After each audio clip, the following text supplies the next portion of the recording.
Hello, check.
Respect is set for the 26th Annual Conference of IAPTC.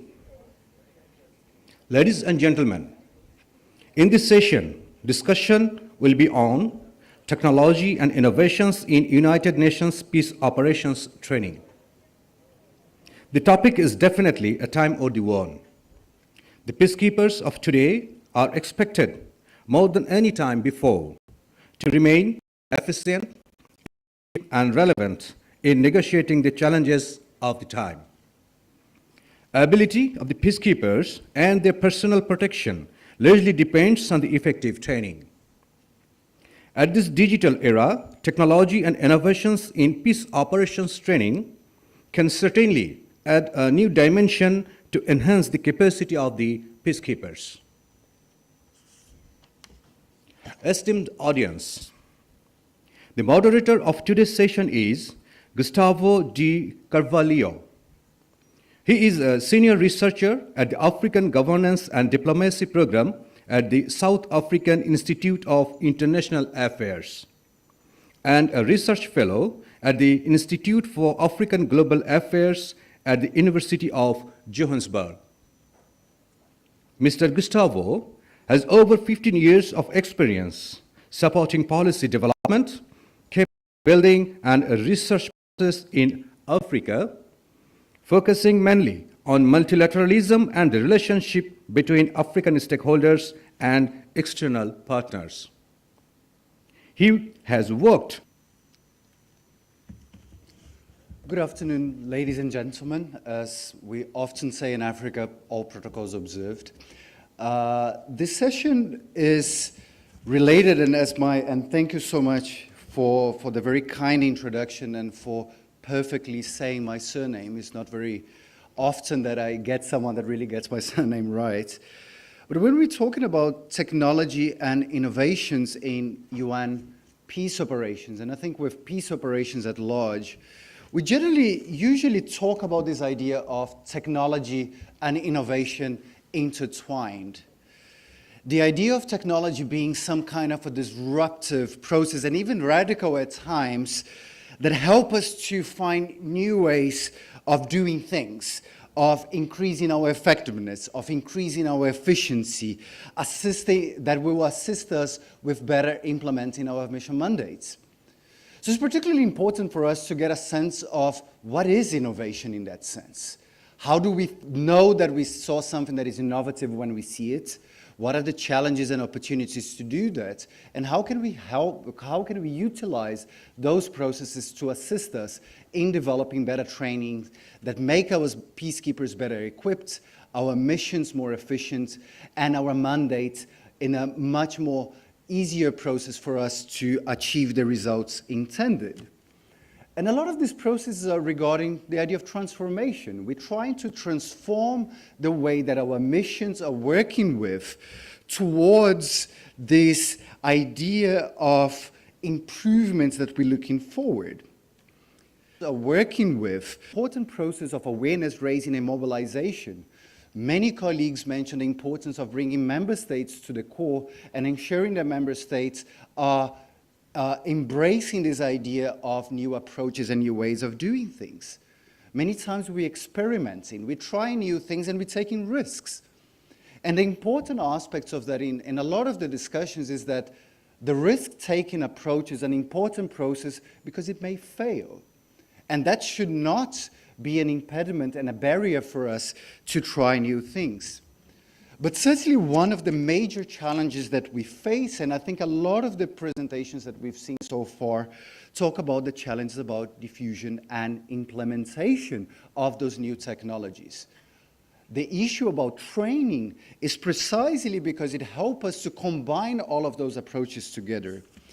So I'm very happy to call my three speakers, and I would like to ask you, as I mentioned your name, if you could join us, that are going to be bringing to us three very specific case studies to us. First of all, we have Dr. Oyono Cecile. She is the Executive Secretary of the African Peace Support Trainers Association, based in Cameroon. Dr. Cecile is a Cameroonian commissioned divisioner of the Cameroonian Police who holds a PhD in political science. She brings more than 35 years of experiences in managerial and leadership in peace and security with an excellent record of achieving targets.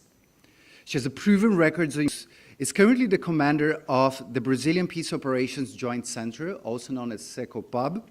He has 32 years of service in the Brazilian Army and has held several leadership and training positions.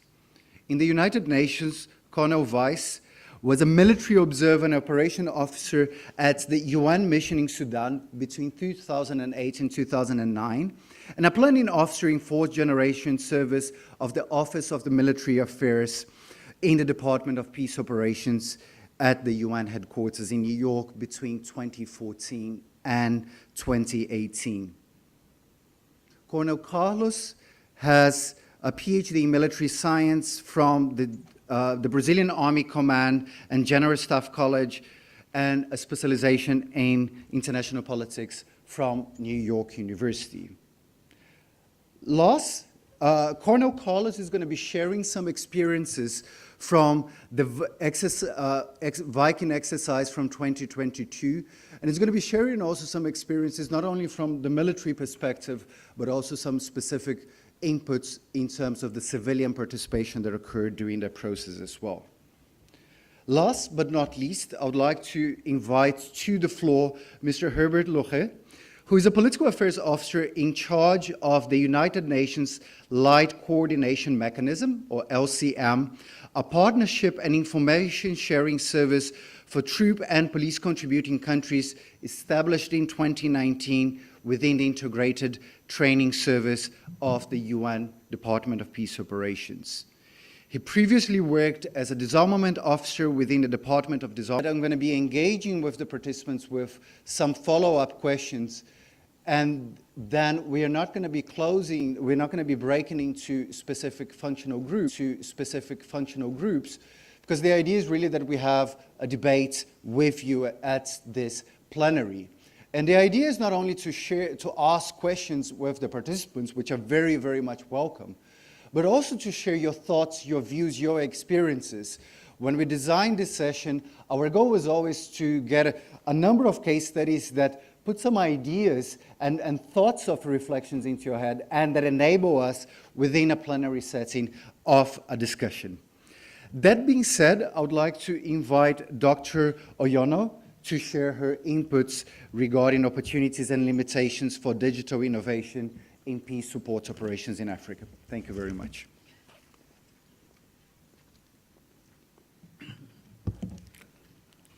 Thank you, Gustavo. Honorable President of the IAPTC, the Executive Committee for IAPTC, Brigadier Joyce Sistine from IPSTC, member institution of APSTA, Brigadier Bitote, current Director General of AI Forces in Cameroon, Colonel Jill for Rwanda Peace Academy, mandated by the African Union to serve as a framework for improving the capacity of peacekeeping and peace support training institutions by facilitating the development and exchange of best practices. And I can also affirm that in the last 15 years, APSTA has faithfully discharged these mandates. I commend the IAPTC committee for organizing this year's conference on such a timely theme and convening experts from across the world to interrogate it. Your invitation gives me the opportunity, among other things, to share some Africa-specific perspectives on this year's IAPTC theme, Digital Innovation and Peace Support Operations in Africa, Opportunities and Limitations. The aim of this presentation, therefore, is to discuss opportunities and limitations inherent in digital innovation for peace support operations in Africa by our members' institutions. Definition and clarification were touched by previous speakers on digital innovation and various limitations. Therefore, I will dive straight to the opportunities, limitations, and suggestions on the possible ways forward. For terrorism using technology. Non-regulated hobbyist drone sales can be potentially weaponized and have grown from $40 billion in 2018 to a projected $43 billion in 2024.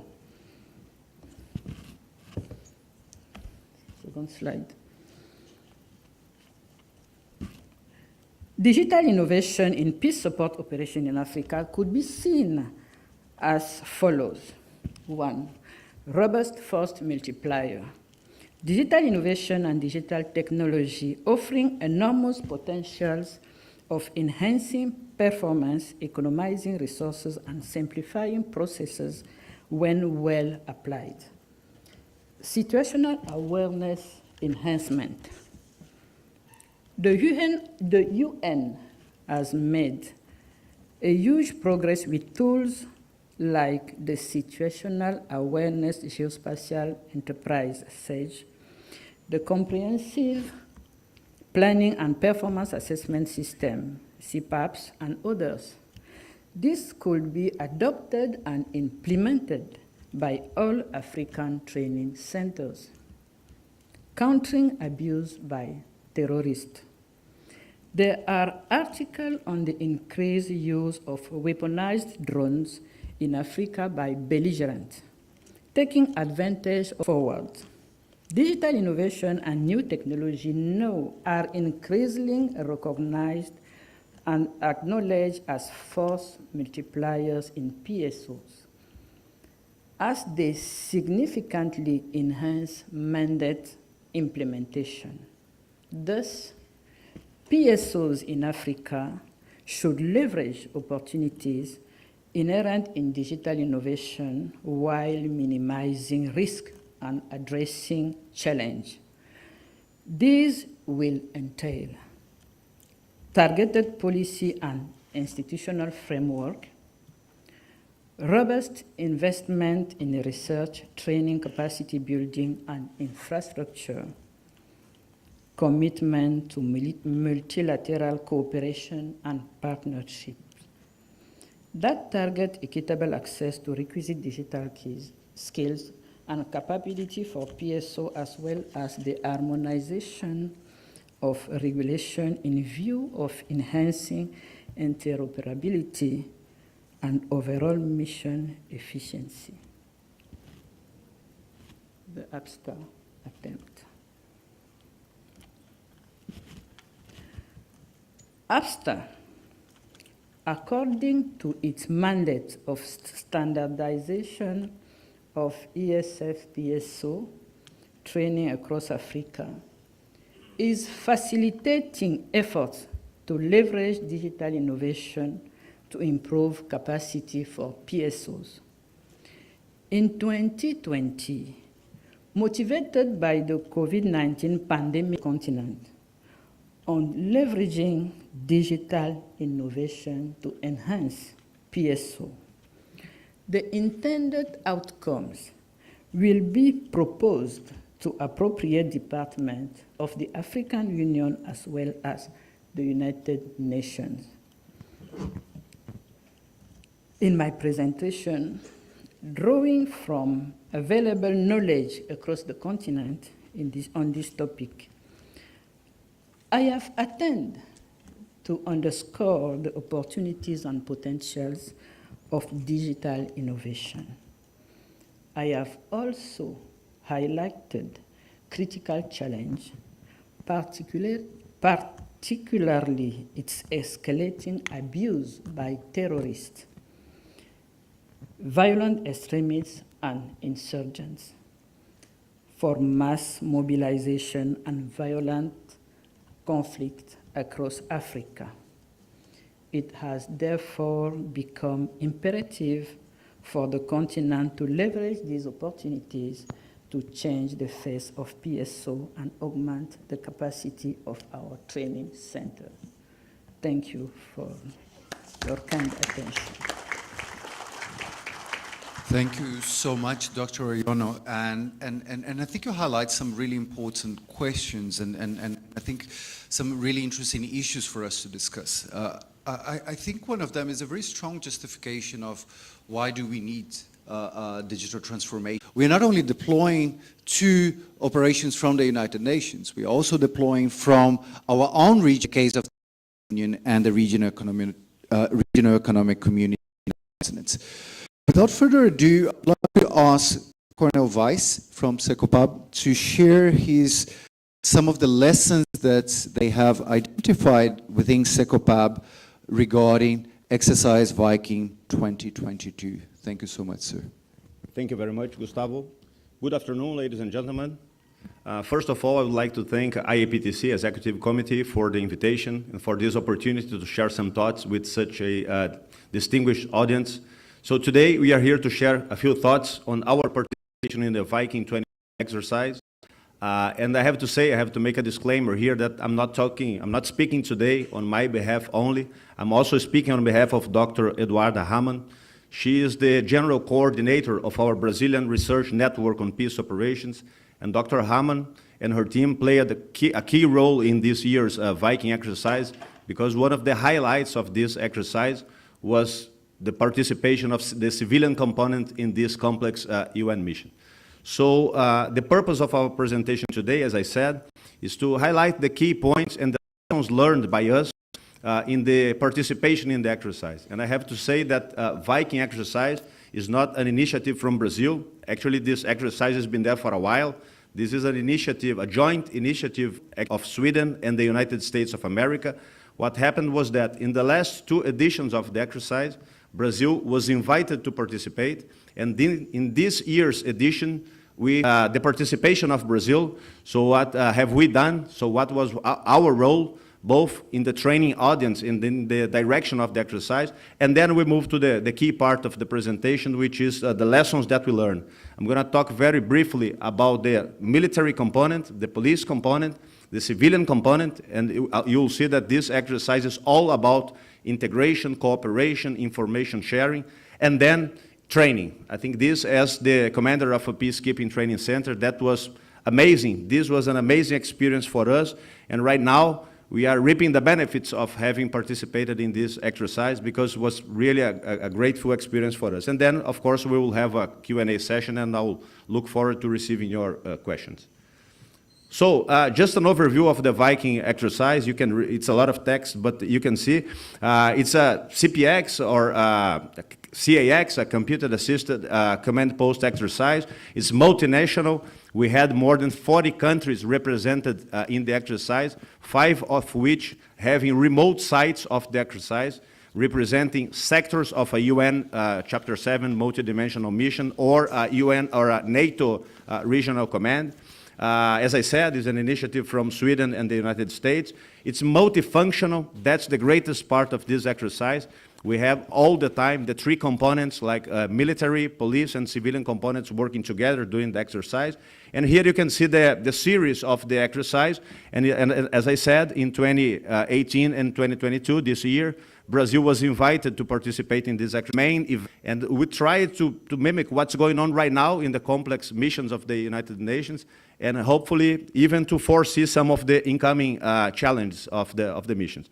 So here you can see the objectives is pretty much about understanding, confidence, cooperation, interoperability, coordination. And here I highlighted the last one, is to create this environment that supports and facilitates the development and experimentation of methods, operational concepts, and technological enhancements. This is very good for us, and I think it's pretty much linked to what we are discussing this afternoon.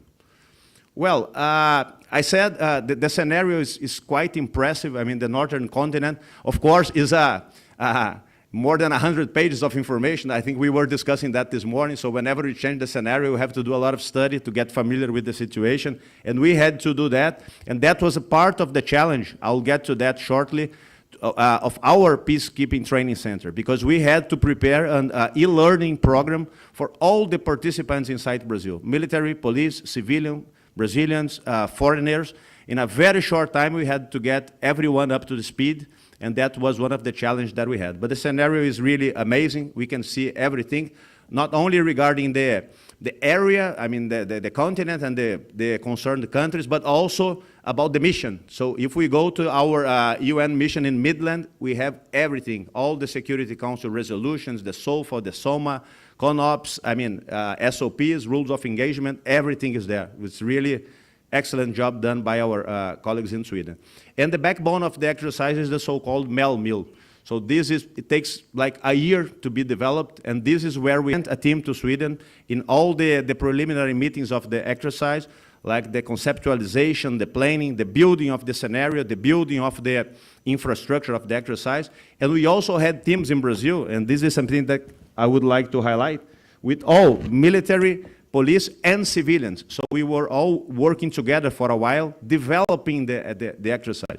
Again, in the implementation phase, we sent a team to Sweden, and Brazil was invited to deploy the force commander for this UN mission in Midland. So here we have the team of the force commander, and even the deputy force commander in the exercise is the incumbent force chief of staff of the mission of UNMISS, our mission in South Sudan. So we brought the general from the mission to perform this role of Deputy Force Commander in the exercise. We have our team, part of my team. These are my guys from Secopab, my instructors. We were the OTM, the Observers, Trainers, Mentors cell of the exercise. I'll talk about that shortly. That's during the exercise itself. And then after the Viking, we sent our team to Sweden again to discuss all the after-action review, lessons learned, how to prepare and build the next version of the Viking exercise. And in Brazil as well, we had many meetings to discuss the outcome of the exercise.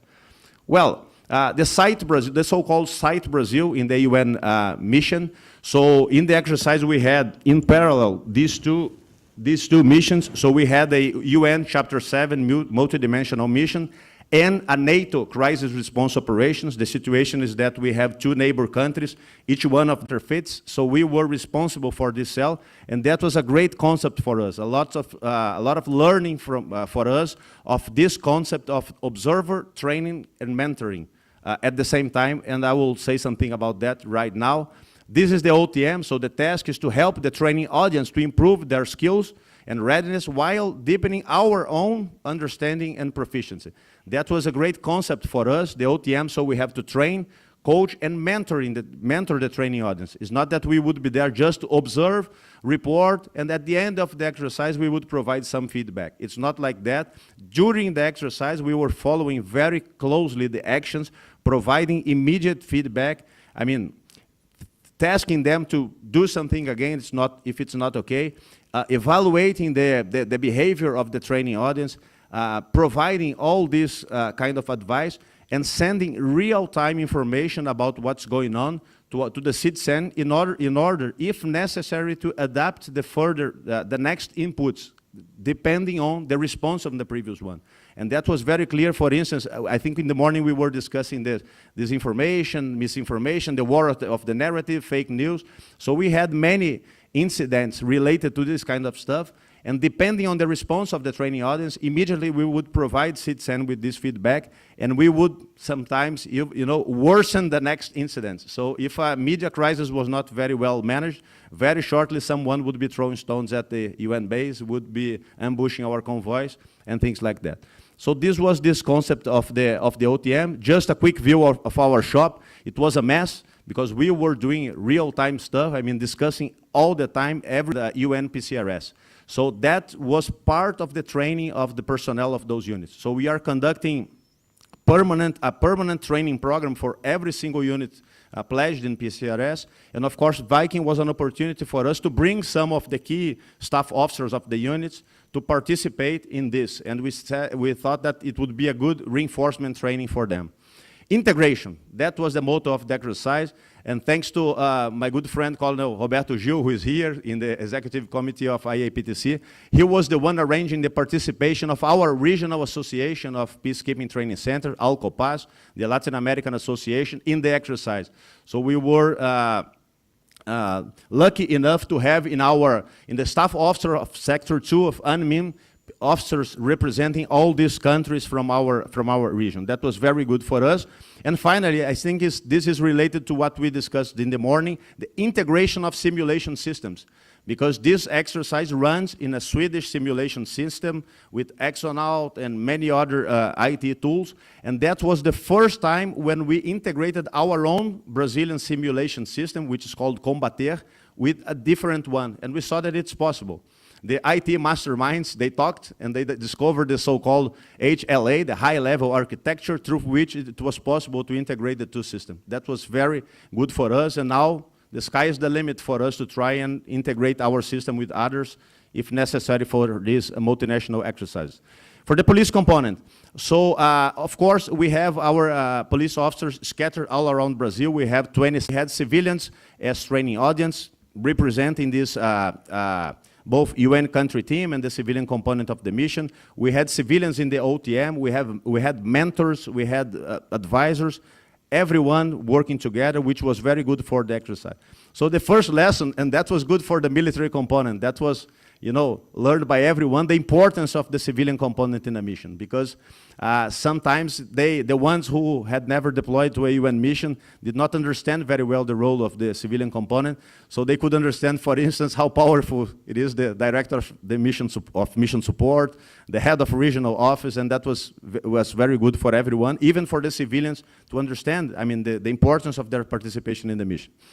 Include civilians in planning, same with the civilians in planning, same with the police. So we invite them since the beginning of the planning. It was easy because those guys leave their jobs, most working for UN agencies and funds and NGOs, but we invited them since the beginning, which was very good for us to plan during the meal, the events list, these joint events or incidents to be presented to the training audience. And of course, it was a lesson learned that we have to define these tasks because we have, representatives from NGOs, UN, students, plenty of students from universities, and we had to, try and put each person in the right position for the exercise to run well, according to the experience, to the job description of each post of the exercise, and that was important for us too. Speaking of civilians, just two additional points, extremely important for us. The criteria selection from other missions as well, coming from many UN agencies. And for that, the second point, we counted on the support from the UN country team. So there is a picture here. So this lady is Ambassador Sylvia Hooks. She is the resident coordinator of the UN in Brazil, and with her support, we were able to bring many people from UN agencies back in Brazil. And integrated training, and this is where our center fits in again. So we had to provide the whole training before the exercise. So we prepared this e-learning program, not only with UN policy and doctrine, but also the scenario of the exercise, documents, planning, SOPs, and everything. So we brought the civilians to our training package, and it worked very well. So now, moving to the end, I will just present 2 points regarding training, but I have to say that now Brazil, as you know, is a member of the Security Council, and efficient peacekeeping was one of the 7 priorities presented by Brazil during the candidacy for the Security Council. So this is something extremely important for us, and as we can see, in the opening session of the C34 this year, there was our ambassador highlighting the importance of training to peacekeeping. I always like to quote this sentence that trained troops prevent fatalities and favor the overall implementation of the mission mandates. So this came from Action for Peacekeeping, from the Cruz report that you all know, and for us, we take it very seriously, and he, of course, in his speech, presented several possibilities and opportunities that Brazil can offer in terms of training. For a guy like a few days before the exercise to get to know everything he or she would need to participate in this exercise. And the second point, in terms of training. So as I said, we are giving training all the time to our units in PCRS. So very recently, we were conducting a complete training package for a new unit that Brazil plans to pledge in PCRS very soon, which is this Quick Reaction Force company specialized in jungle operations. So we were there in the middle of the jungle with them for a while, and we used for this training a tool that we developed during the Viking exercise, which was this evaluation tool. So we had all our observers, trainers, mentors following the actions of the troops, and we developed this system through which it's a very common software, it's Trello, I'm sure many of you know, but we have every single incident with the information there. So what the incident was about, the key ideas, the expected behavior, the comments to be made, and our OTMs, so our observers, they would send real-time information to the citizen again, and as we did in the Viking, we could adapt the scenario, adapt the following incidents, depending on what was going on the ground. We kept this system, allows us to keep record of the actions and everything. So now it's something new we developed based on the operation during the Viking exercise. There's a lot of room for improvement, but we see that it was extremely helpful for us because we had actions scattered all around in the jungle, and we needed to know in the citizen what was going on in real time, and that was really helpful for us. Finally, I thank you more than just one event, right? And I think when we look into your presentation in terms of all of the different steps, and to a large degree, I think, and we mentioned in the last about monitoring and evaluation, and I think this is one of the reasons why monitoring and evaluation is so important, that we keep the focus on results, on the learning objectives, but also that it's neither done in isolation from other aspects that go beyond training. So you mentioned issues regarding the networking aspects, the institutional developments, and how much that integration that you so well mentioned with the region happens not just between different functions or with different countries, but also happens within different approaches that we take within some of these capacity building processes. Last but not least, Mr. Loret, he's going to be once again sharing some orientation with the Review Digital Toolkit apps by the Light Coordination Mechanism, DPO. Thank you so much, sir. Thank you very much. Good afternoon. First, I would like to encourage you to take your cell phone, to open the camera and to scan this QR code. Don't worry, it's no virus. It's going to lead you to the Department of Peace Operation webpage that has been developed for this mobile application, because for some of you, this is probably a new mechanism which has been mentioned by previous speaker since Monday. So established in 2019, the LCM facilitate partnership opportunities between 2 or more member states who wants to provide, offer training and capacity building assistance to TCCs, and since 2021, the C34 has requested us to expand our service to police contributing country. But it is also partnerships for member states who are in need of such a support, training, equipment, logistical, including infrastructure and financial support, to fill immediate needs and gaps, or to support them in the preparation of a new deployment once it has been registered within the PCRS. We are also working on information sharing, and we are collecting on a voluntary basis national calendar of police and military training activities related to DPO. You may have contributed this year to some of the requests for calendar information. The calendar allows the LCM to identify existing training offer, identify training partner, training gaps, and it also allows us to deconflict training activities.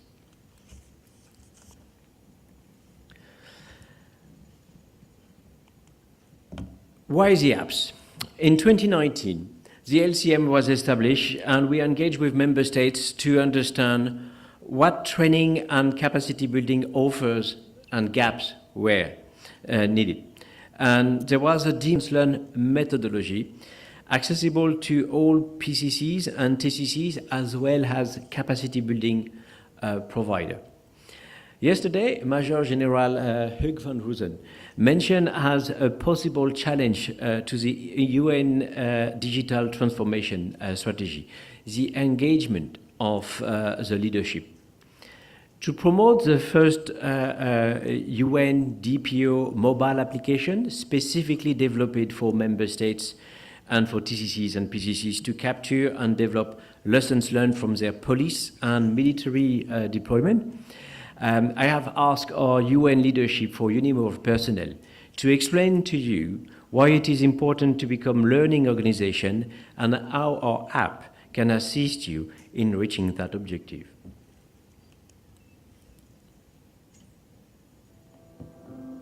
The United Nations is committed to continuous learning to better prepare for the future. To learn from our past experiences, we require an excellent knowledge management system to be in place. Working in partnership with member states is key to improving our operations, performance, and the safety and security of all personnel and the communities we serve. We know that improvements in organizational effectiveness occur when personnel are empowered to lead those new practices. When innovation happens, it needs to be documented and shared so everyone. Documents of police, military, cross-cutting specific issues, all at the touch of command. The process of learning is important across all areas of our work, from experiences in the field to our country's capitals. As a recent example, the United Nations Office of Military Affairs assessed that each military contingent or unit must have a trained, proficient ammunition technical officer on site. At headquarters, we have now incorporated this lesson into our standard operating procedure on weapons and ammunition management, so that all missions can improve their ammunition management procedures. By drawing on lessons like this, future deployments can be trained more effectively, helping them to avoid past mistakes and ensure they are ready for new challenges. And the methodology to do all that is right here in the app. We are calling on all staff to download the Deployment Review app to support learning and to improve how we work. The app is free, secure, and user-friendly, and it requires no additional staffing or training. It has been designed to support member states with all ranges of knowledge management capacity. We hope that in the future, the app will encourage you to share your peacekeeping experiences with other member states and the UN, so that we can all learn and improve. We invite you to support this crucial learning process by downloading the Deployment Review app. Together, we can shape the future of peacekeeping operations. On the tasks and activities to be carried out while deployed, commanding officer must allocating tasks and designate focal points. They will be responsible at the end of the deployment for issuing the final deployment report that some of you here call sometimes end of mission report. Then back Capital-based capital, including training center, will review this report and when necessary, will proceed with the changes identified for policy, training, equipment, leadership, personnel facilities, interoperability. Training partner and the UN can also be associated with this review exercise and be involved in the remedial action that has been identified. Beyond the methodology, I wanted to highlight on the few tools that this methodology contains. User-friendly template, which come with instruction and have been pre-filled with examples to further guide you. They are essential for a commanding officer and deployed personnel who will be collecting their experience, the challenges, the innovation from their deployment. The apps also include a library of policy and guidance documents compiled for your ease related to military, police, and cross-cutting issues, as well as a broad organizational learning and knowledge data that you have the most up-to-date documents. The app is free, the app is secure, the methodology is available offline. This app does not replace or supersede existing processes that you may already have. It is designated to support them and sometimes to complement what you have. You don't need additional resources. You don't need a new software. You don't need new personnel. It has been designated to build upon what you already have, the people who are already within the training center and deployed with your contingent. It does not require additional training. Everything is contained in the app. We encourage TCCs and PCCs to use the app to build their own system or to enhance their existing system. We encourage capacity building providers to use the app to monitor, to adjust, and to enhance the capacity building assistance program that they are providing to their partner to better support them. We encourage training center to incorporate the app methodology into their pre-deployment training modules to enhance the preparedness of future deployment. Looking forward, the app is currently available in French and in English, and we are currently working to make it available in Russian. But we would like to expand the app in other UN official languages such as Arabic and Spanish. But we know that our large contributing that will be identified, they can be shared with all the member states. They can be shared also with the United Nations. I have put here a contact detail for the app. So in 2 years, we will be doing a review of these apps. If you have been using it, if you have some comments, if you have some suggested changes, please let us know, and we will be engaging with you in order to do the new version of this mobile application. Thank you very much for your attention. Thank you so much, Mr. Loche. And I think the presentation about the app is quite a fascinating one, because I think your presentation had a few aspects of it that I think is important for us to unpack. One of them is the idea of why the app, and I think the video presents it really well, and I think your presentation as well, on this broader idea of knowledge management. I think when Mr. Tan was talking in the video, I think he had a very interesting sentence that said something to the extent of, when innovation is found, it needs to be documented and shared. Because I think that links to me to three particular problems that we often find in knowledge management in spaces of peace operations. Sometimes we have a space where there's too little knowledge about something, and I think this sentence to some extent talks about that. Sometimes we do have those lessons that are identified, but there's no particular incentive of documenting that and sharing those lessons with other potential partners and colleagues. We have to, this week is the issue of adaptability. So I wanted to change slightly the structure of this session, especially because we don't have a lot of time. So instead of me asking the questions to the panelists, I think we have it would be more useful for you to share comments, questions, ideas, reflections, and questions, of course. So I see there is one colleague over here. So I'm going to take three comments now. So one there, here right at the middle, second one here, and then if anyone have any thoughts within, sir. Please just identify yourself. If the comments or questions to one of the speakers, just identify, but it can be to anyone. Thank you, Mr. Session Chair. I am Professor Mohammed Nuruzzaman, North-South University, Dhaka, Bangladesh. Let me tell you that I have found this session and the previous session I have attended very much interesting. In fact, we are doing something almost similar to what is done here.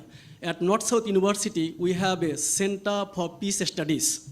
We know that peace operations, we are not something doing there, but at least peace operations are a part of the peace studies process. And hopefully we can identify some common grounds where we can do joint research, joint development and publications in the future. That said, let me comment on the two presentations I have found very much provocative. One was by Dr. Cecil and the other by Cornel Weiss. So with regard to you, ma'am, you have pointed out that in Africa, 50% of global extremist forces are concentrated. So as you know that very well. So how would you really respond to these extremist forces in the absence of peace missions, peacekeeping operations in Africa? And with regard to you, Cornel Weiss, I found you interesting, provocative and interesting as well, that you are actually anticipating some complex realities emerging in the future requiring the United Nations to come up with big pitch operation missions. So that's the preparation you are actually taking. Now the question is, how viable is the UN funding situation to deal with such situation? You have also proposed some kind of a cooperation between NATO and your Viking Operation 2022. The question is that NATO is not a peacekeeping mission. It's a military alliance. And a military alliance cannot really that much cooperate with civilian peacekeeping missions, because you know that NATO is projected, imagined, thought of differently in different parts of the world. Its primary purpose is to contain enemies, to stop other challengers to European security, to American security. So if you involve NATO, there may be allegations that you are actually taking a biased position. So I'm not sure whether I am making the right point here, and I am actually sorry if I have hurt the feelings of any participant in this particular session here. Thank you so much. Thank you very much, sir.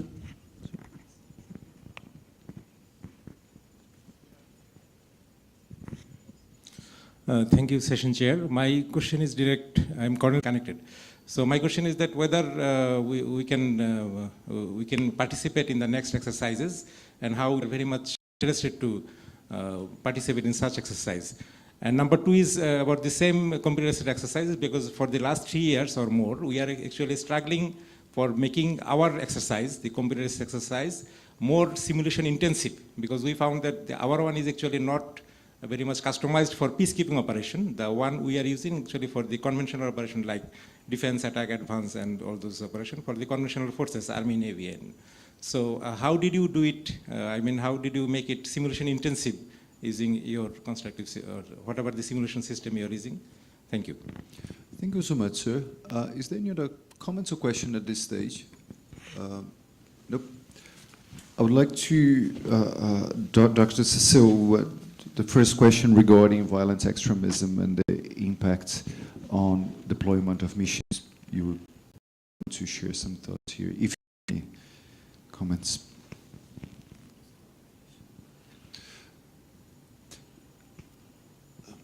Sorry, sir, would you be able to just briefly just rephrase your question, just like in a, sorry, I just heard a comment here about that, so if you could just rephrase very briefly. Okay, I am rephrasing the question actually. It was that how long the UN can support such peacekeeping. The African countries should come up with an alternative approach to deal with extremism, violent forces, terrorist forces in the African continent. Thank you. We are trying by working with all the center of research, members of APSTA, all the training center to search, to propose to the UN and the AU all the solution we can, we can find for that. I told you that after all the reunion, we will send the proposals to AU and United Nations. If I could make a brief comment on that, sorry, and I'm completely over-abusing my role as a chair. I think the one thing we saw in the last decade in the African continent is precisely the diversity of types of deployments within the continent, dealing precisely with issues related to violent extremism. So when we look into unusual special security operations and coalitions like G5 Sahel or MNJTF in the case of Boko Haram, all of them are dealing precisely with the need of different tools within our peacekeeping toolbox. So at some point, in some occasions, it could make sense for us to deploy a UN operation, but we're increasingly seeing that this need for nimbleness is not only a need. The NATO versus UN question. Of course, this is very, very tricky, but in the scenario of the Viking exercise, it's very clear that we have two different countries with two different missions deployed to each one of the countries. And I'm sure that the purpose of having both in the scenario is because we have, many lessons learned from the past of situations where when we have UN and NATO operating close, there has been some issues in terms of information sharing, cooperation, safety of the operations. And that's why in the exercise we have both, and we had many of the incidents close to the border between Southland and Midland. And the purpose of those incidents was to foster this kind of cooperation and information sharing.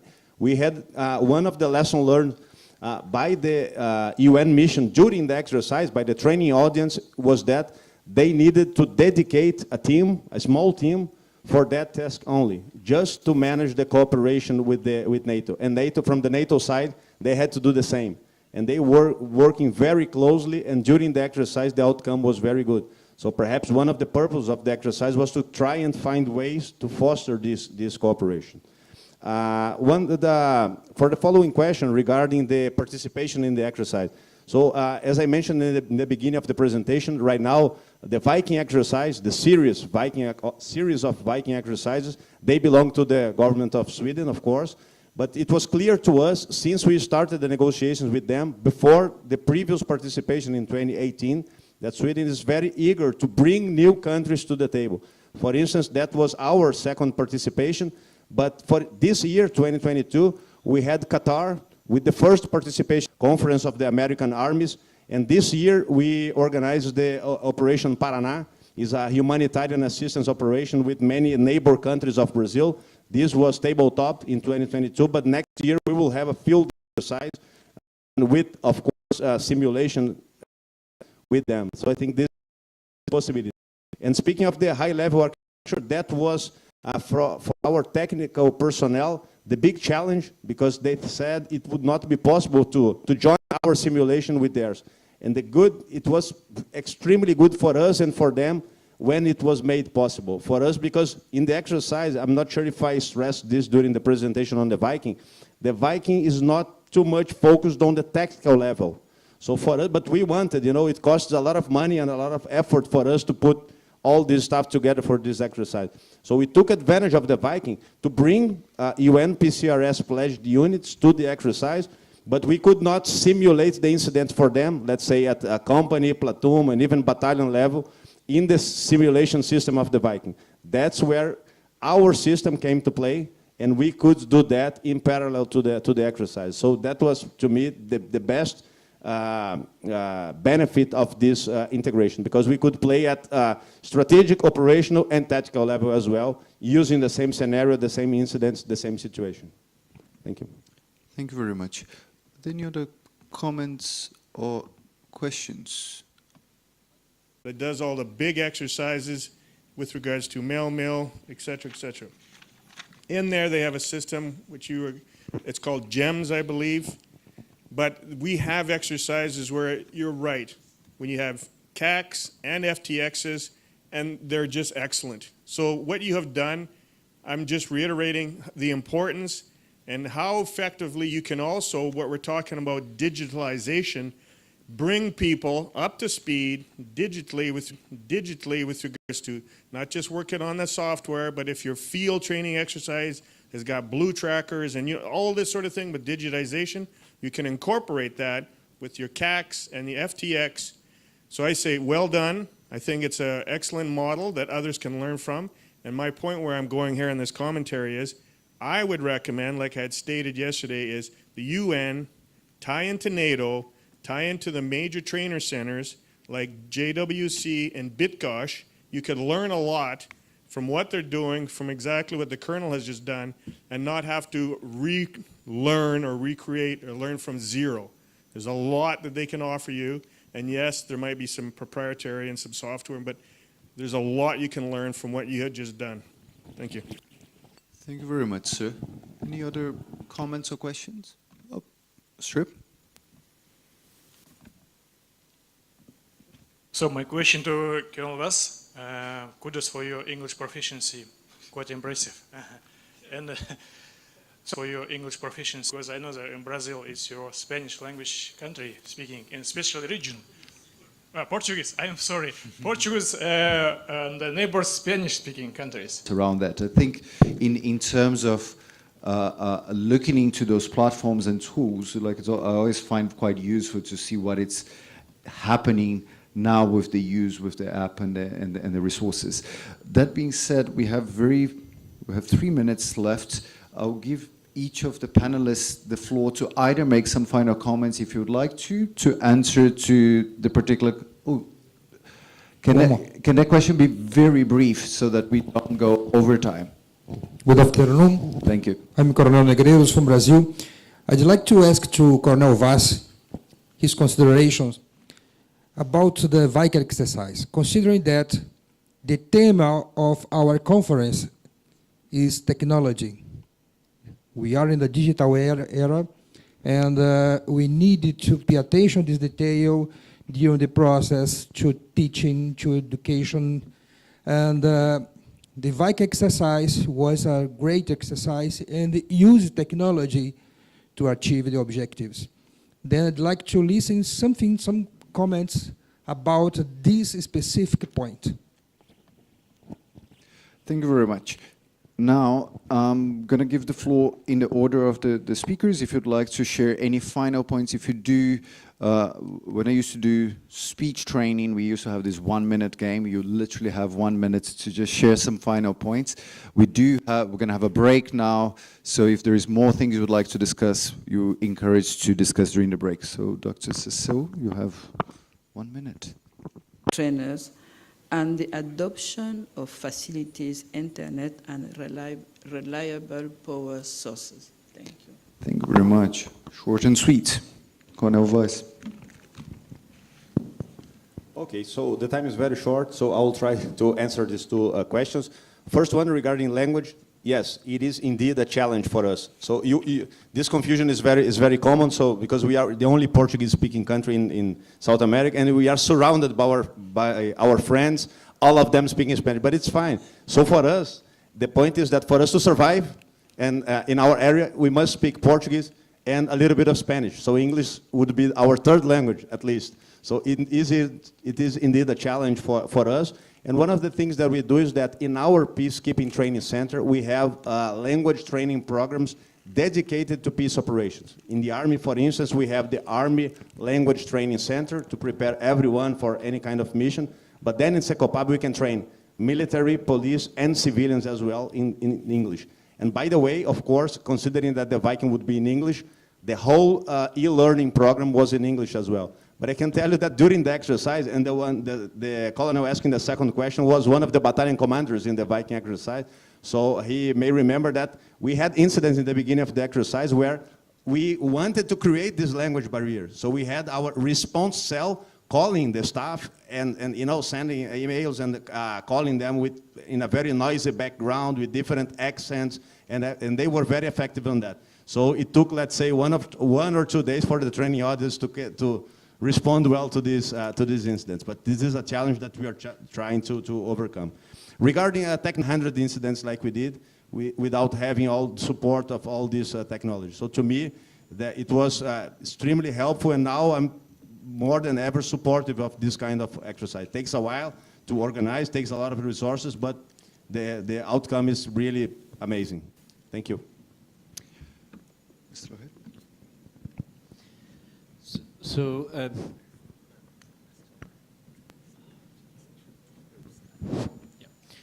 so you were mentioning the use of the app. So the app is very new. We actually we launched it in English right after the peacekeeping ministerial meeting last year in Seoul, and the French version was only available in February. So right now I am indeed on a promoting tour. I think we have done already remotely some of the training center.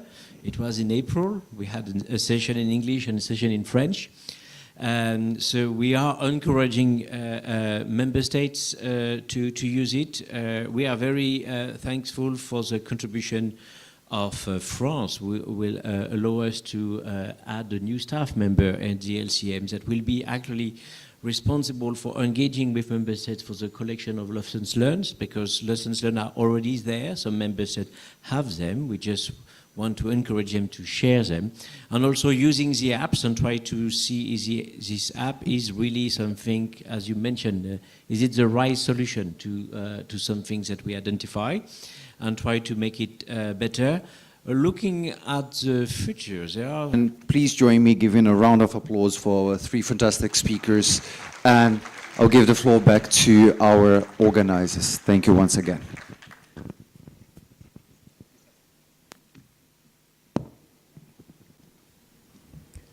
Respected audience, the session is over with a punctuation of comma, not with the full stop. We have a little bit of formalities. After the academic discussion, we'll have a little bit ceremony of handing over the souvenirs to the respected speakers only. And of course, the moderator, not to lose heart, you will have your souvenir in a separate session. So now I please request all the respected speakers to come forward for the ceremony.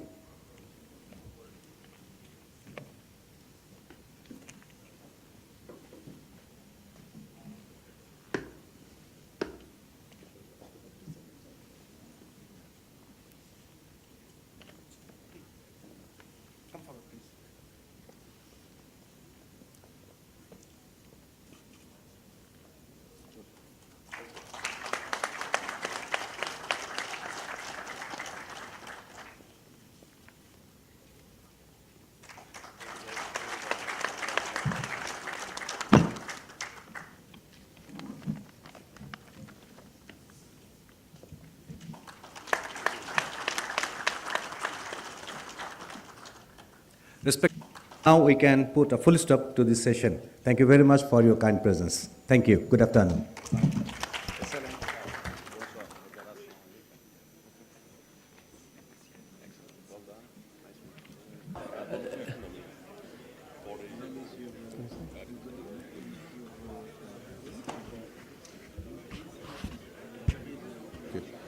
Dear audience, we have the next session that is showcasing of Bangladesh. You can have your tea, coffee, and by the time the coasters will be ready in front of this complex. So board on that one, that will take 1-2 minutes to take you the venue.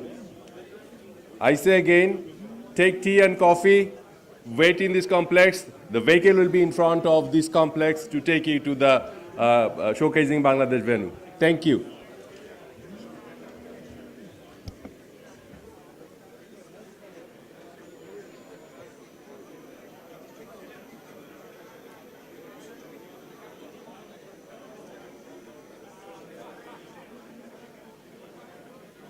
গাড়ি কি খালি